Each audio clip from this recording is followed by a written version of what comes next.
एक बार लोहे की दुकान में अपने पिता के साथ काम कर रहे एक बालक ने अचानक अपने पिता से पूछा, पिताजी, इस दुनिया में मनुष्य की क्या कीमत होती है? पिताजी एक छोटे से बच्चे से ऐसे गंभीर सवाल सुनकर हैरान रह गए। फिर वे बोले, बेटे, एक मनुष्य की कीमत आंकना बहुत ही मुश्किल है, वो तो अनमोल है।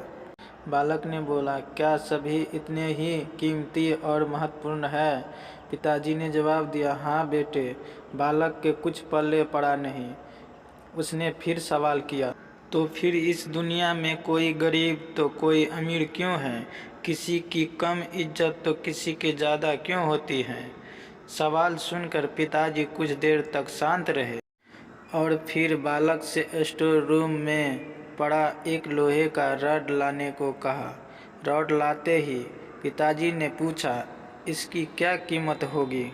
बालक कहा, लगभग 500 रुपये। पिताजी कहा, अगर मैं इसके बहुत से छोटे छोटे कील बना दूं तो इसकी कीमत क्या हो जाएगी?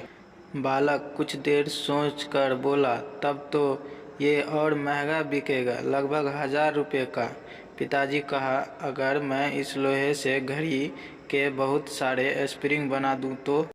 बालक कुछ देर सोचता रहा और फिर एकदम उत्साहित होकर बोला, तब तो इसकी कीमत बहुत ज़्यादा हो जाएगी।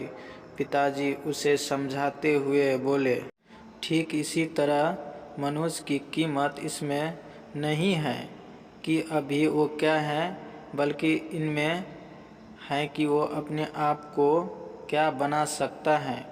बालक अपने पिता की बात समझ चुका था। हेलो दोस्त, आपको कहानी सुनने और पढ़ने में रोचक है तो प्लीज़ वीडियो को लाइक और चैनल को सब्सक्राइब कर दीजिएगा। एक नए कहानी लेकर आएंगे आप सबके लिए।